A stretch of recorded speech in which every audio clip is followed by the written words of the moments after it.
My name is James Eardley. I'm based out of the Bratislava office for Accenture. I've been here now for just under 3 years, I believe. And it's certainly been fun. I think the picture there actually shows me playing rugby. Don't know if anyone in the room has ever played rugby. Hands up, anyone?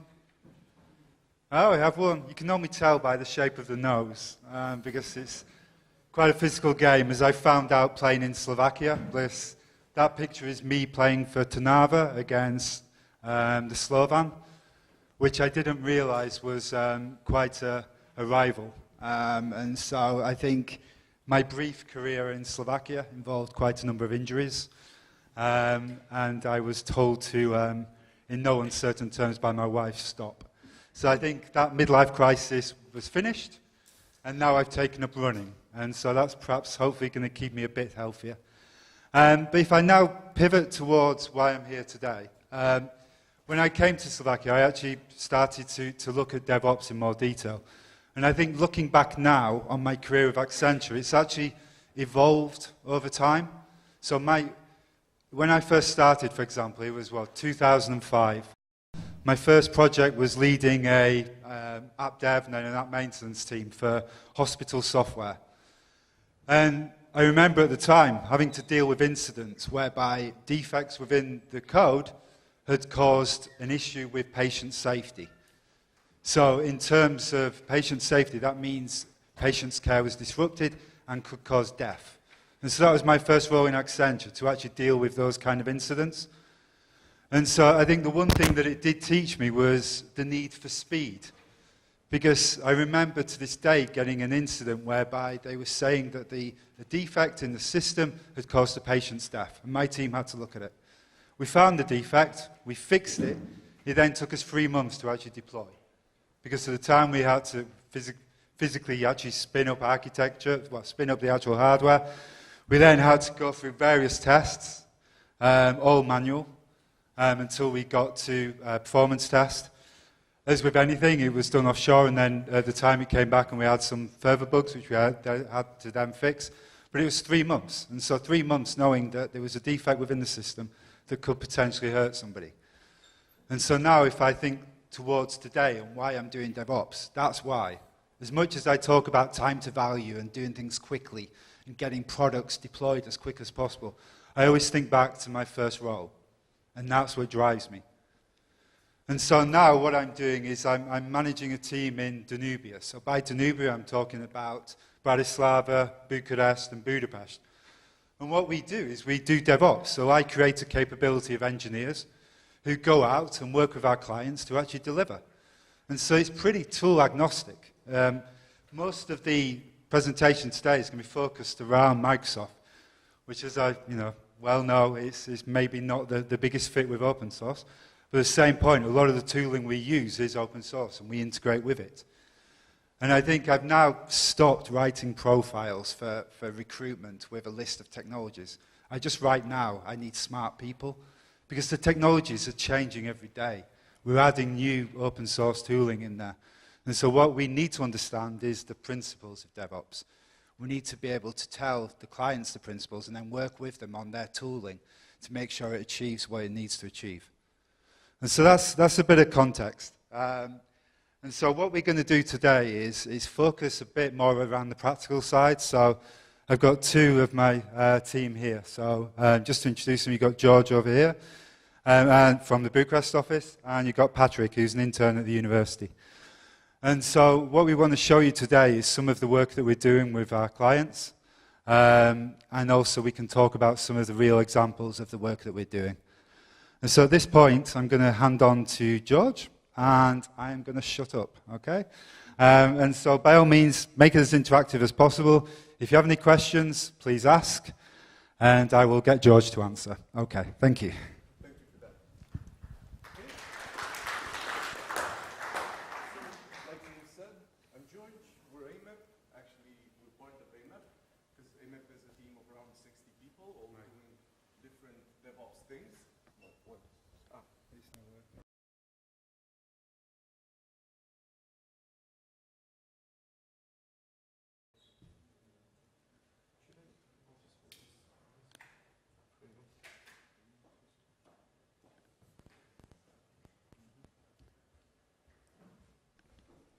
If not, we'll use this one. No? You should have seen it this morning. We had the clicker in the keynote, which was fun to watch. And then we had a number of sound issues this morning. But this afternoon, we're going to be good. So. Hopefully, we're good now. Okay, so I was saying we're AMAP, or AMAP's a bit larger than us because we're like 45 people and AMAP's over 60 people, all doing different DevOps stuff, interesting stuff. We're doing a bit of that as well. So what we're about to start with. So as you can see on the slide, we use new technology to solve old problems. That generally means that we work in the cloud. We use the cloud instead of on-premise for our infrastructure. We write our infrastructure as code. For example, we write scripts to interact with APIs instead of going to portals and using graphical user interfaces to do things by hand. Though every now and again we do write graphical user interfaces, for example, to cut down on documentation, if that makes things simpler. So that's a bit about what we do. We're DevOps. We automate things. As the saying goes, we try to treat our servers like cattle, not as pets. I think that's the saying. Okay, if you can move on to the next slide, then. This is a simplified diagram of what we do. So normally you have your developers over there on the left. In our case, they're web developers because our demo is going to be about the web app. But okay, they're web developers and they need to get through that thing in the middle, whatever that is, that's us, to the environment onto which they need to deploy. We make sure that the code they push goes to the proper environment and is tested properly. That's what automation is, as far as we're concerned. That's what the pipeline is called, basically. If you can go to the next slide, these are the tools we use, or the tools that are used in DevOps for building pipelines and automating things. We don't use all of them. The 4 of us don't use all of them. That's why there's 60 of us. But we do use some for this one project, and these are Azure, that's our cloud for our infrastructure, VSTS, or how it's been recently rebranded by Microsoft, Azure DevOps. We use that for our pipeline definitions for build and release, and yeah, we use those because we're Microsoft oriented, so of course we do. But we also use Selenium, which is open source, and SonarQube as well. Selenium we use for integration testing, and SonarQube for code analysis. Yeah. By the way, this is the DevOps. We didn't make this. This is the periodic table of DevOps elements. It was made by Xenial Labs. It's very interesting. You should check it out if you haven't already. It basically provides descriptions for each of these tools and tells you where they fit in a pipeline. Also... And I think, for me, I like this slide just because I think at the end of Anton's presentation, he said about using less tooling. And I think this shows the extent of the tooling out there at the moment. And this will be out of date. We'll be constantly adding to it. And I think part of what we're doing at the moment is finding a way to stitch it together. And so when we're working with our projects and working with our clients, we're working with various tooling here and different flavors of it and different equations of it. So it's almost more like chemistry than DevOps in some cases.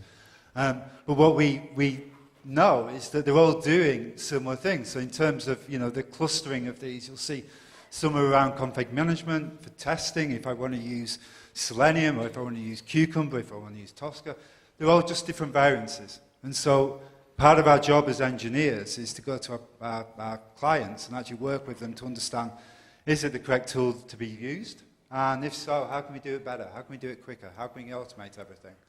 And so that's why I like this slide, not because of the complexity of it, it's more to make the point that there's no right or wrong answer in this case. It's a matter of stitching it together to get the best result for the client, to increase the time to value. Okay, so those are our tools. You can move on to the next slide. Because as I was saying, we're going to demo today DevOps. We're going to demo some CI/CD pipelines on a web app. So we're going to demo automating the automation we did for this. So we needed a web app. That's like the first thing. So instead of writing our own, we took Smart Hotel 360. It's from Microsoft. Most of you have probably already seen it at different presentations. It's free. It's open source. You can get it on GitHub, which Microsoft now also owns. Yeah? So we actually didn't take all of it. We just took this part here, which is the public web app. And we actually did rewrite it because initially it was written in .NET framework, and we switched to .NET Core because we wanted to test it on different platforms. So this is what we're going to use. You can move on to the next slide now. So before we show you what we've made, I'd like to go a bit into the thought process of why we did it. So the first thing is we wanted everybody else on the team to see our code. You know, we wanted to share what we had and work together. But that's basically just version control. It's not proper DevOps, right? So what we actually wanted was for the rest of the team's changes to not break our code, to not break what we did. And that's what pipelines do, basically. So they set up the system in such a way that every push triggers a validation of the code. And if it's wrong, if the code is bad, it breaks immediately, everybody can see it, we can go on to fixing it. So that's the main reason why we made this. We also wrote the infrastructure for it as code, and then we decided we're going to have blue-green deployment for it, which is basically just a fancy way of saying staging and production, because we wanted as little downtime as possible for it, because like everybody wants as little downtime as possible. So we can move on to the next slide now, and we made the .NET Core 2.0 Web Application DevOps Accelerator. This is basically a one-click deployment script. It's a PowerShell script. PowerShell is also open source now, by the way. It's been so for 2 years. And what it does is creates an environment. It takes the code from a repository, from a developer, and it sets up the infrastructure for it. It sets up the pipelines. And well, that's pretty much it. It tests it, and the end result should be a working, in our case, copy of the Smart Hotel demo. Right, so actually, we're going to have a diagram explaining about what all that is. But before we go into this, I'd like to, if you can, Peter, minimize that. And we're going to go into a VM, and you can start deploying it. This is what it looks like under the hood. Like I said, it's a PowerShell script. A one-click PowerShell script. This is, you executed, this produces a simple graphical user interface, because it was easier for us to give it to people like this, and it's been pre-filled out already. Okay, that's how it's supposed to be. What Peter did here is he gave it a few bits of information, mostly an Azure subscription. This is the only requirement to deploy this. Then he gave it a name for a resource group to deploy the infrastructure in Azure, a name for a VSTS account, or how it's now called, a Azure DevOps organization, and what else? Did you give it anything else? No. A project name. Yeah, and some other stuff we'll go into a bit later. Actually, can you open our VSTS account now, the test one, and show that the project isn't there? You remember what you named the project, right? Yeah, sure. Okay. This is where we test everything, by the way. It's not there yet. So. You can see we've tested this a lot. So it's not here. What did you name the project?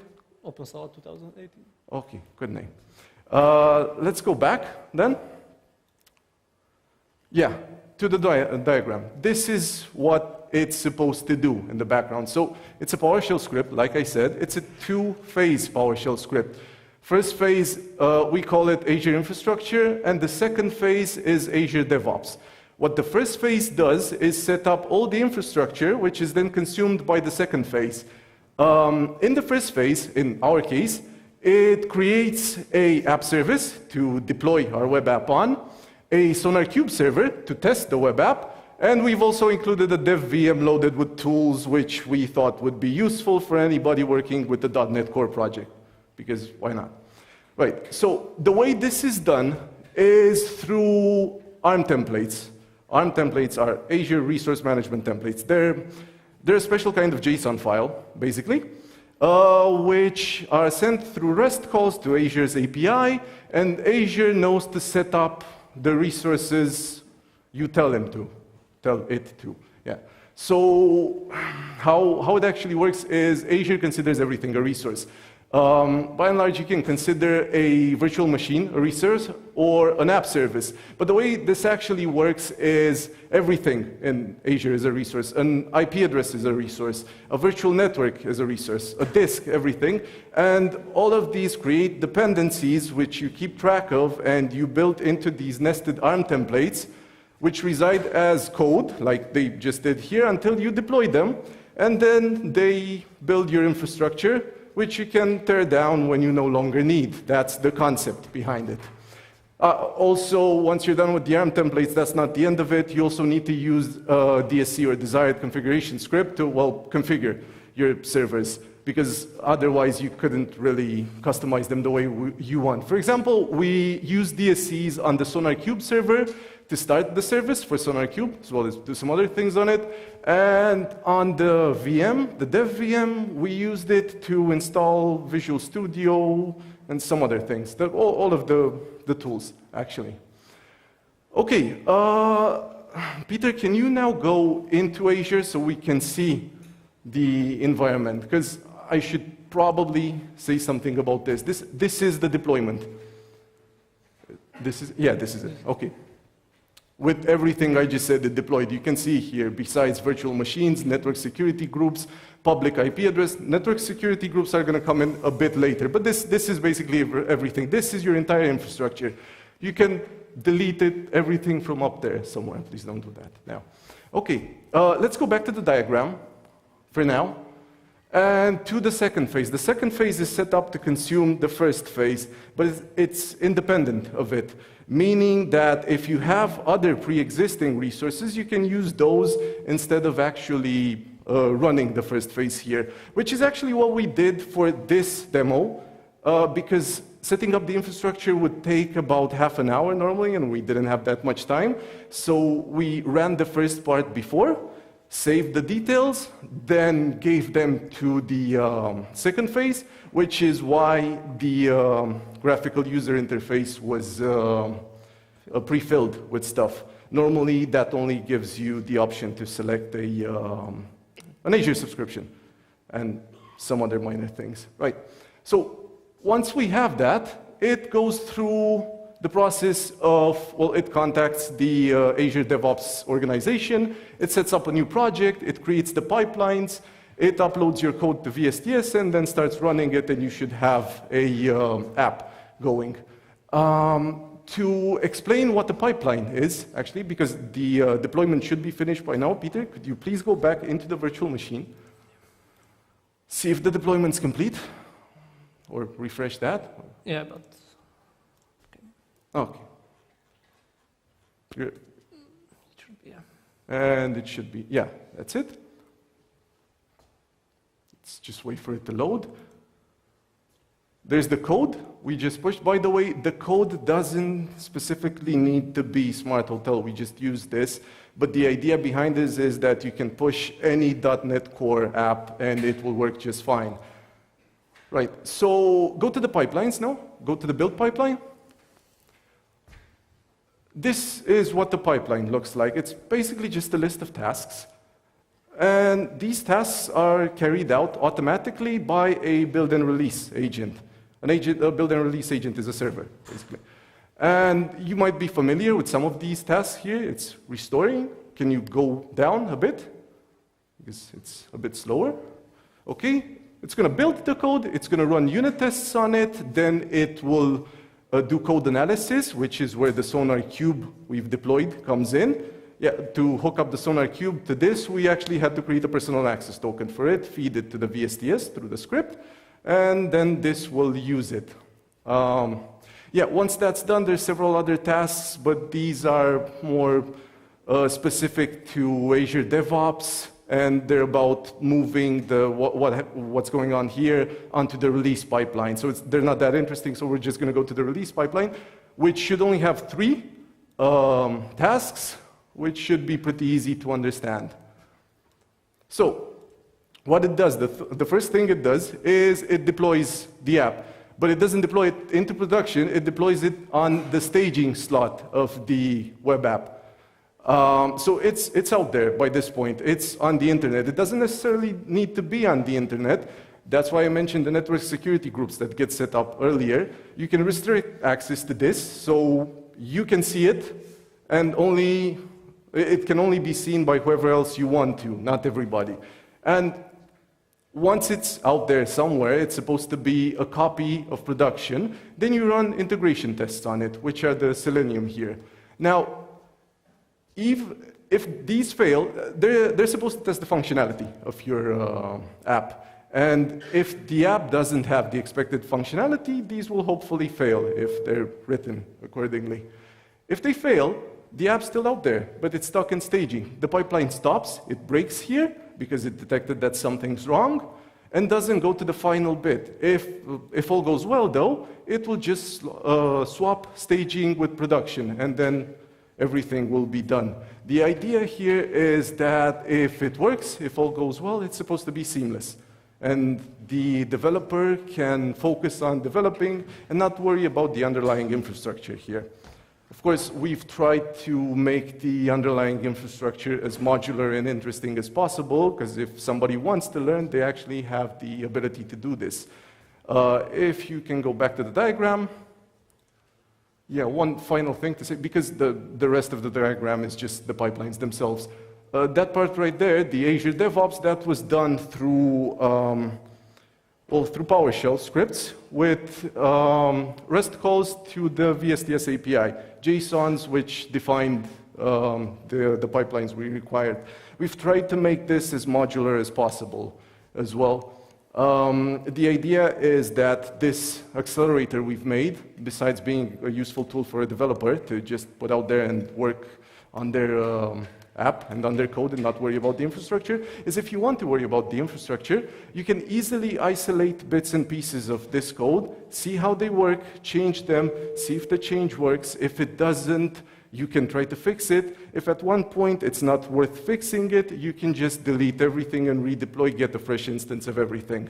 And that's the idea behind what we're trying to do. And, that's basically it. Now we're going to move on to Peter. Peter is actually going to show you a use case for this. He's used the accelerator to deploy a project, still Smart Hotel, and then he's done some modifications on the pipeline and on the code. I think you did some modifications on the code as well. And let's see how that goes. Okay. Thank you. So,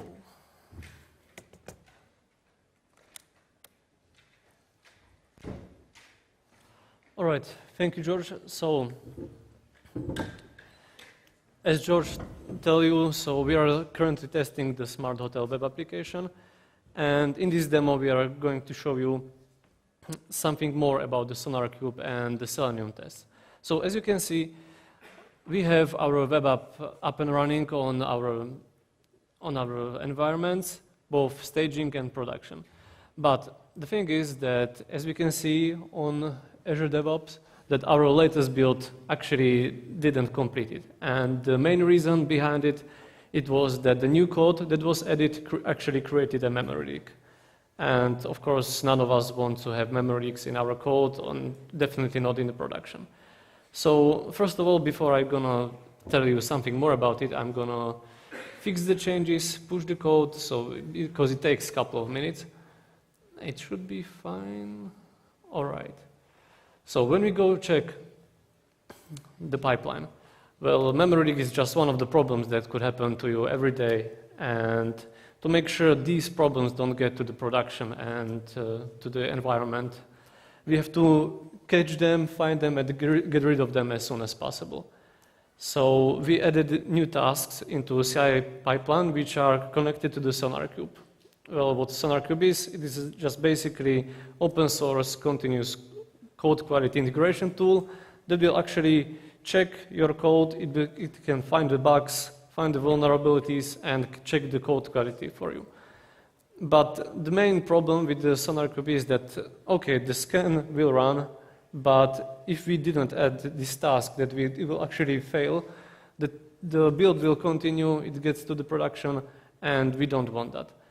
So we have to create new tasks that will actually fail the whole CI pipeline if there is an error. So when we check the quality gate of the SonarQube, it actually shows us that there is one bug in our code, in our code, yeah. When we click on it, it actually shows us where exactly is the problem. It says that in homecontroller.cs file, and the problem is actually that we have to get dispose of this variable. What is good about SonarQube, it can show you what type of error it is, how to get rid of it, to give you some helpful information. And that's not just this, because SonarQube can scan your code for bugs, vulnerabilities, code smells, and other stuff. Everything sorted by severity. So we have like major issues, critical issues, minor issues. Everything has its order. SonarQube also has many profiles. So you can have like profile for JavaScript, for C#, also for Java. And all these profiles can be run by just one scan. Everything can be at one place. That's what we are trying to do. Make everything easier at the common place. The rules are, of course, the default, but as you can add new rules that you don't want to happen. So after we know what's the problem, where we can find it, we know how to fix it, we're gonna have to make the change and push it. It's exactly what I did just a few minutes before. So now we're gonna have the CI pipeline will be completely working.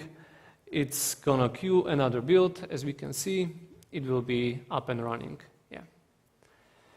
It's gonna take some minutes, so I'm gonna just talk through it. Why do we need SonarQube and stuff?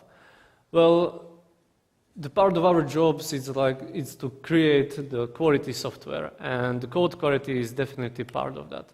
So we don't want to have issues happening over and over again, because these issues are not either checked or just developers don't act upon it. And I think that why not use tools, open source tools, to help us learn from our mistakes? We don't need to learn from others when we have tools like these. So after this finishes, it will go straight to the CD pipelines. As George told you, the CD pipelines have the Selenium tests. The change that I made will actually fail on the Selenium test because we wanted to showcase you that actually scan can be fine, but the tests on the other parts can be failed.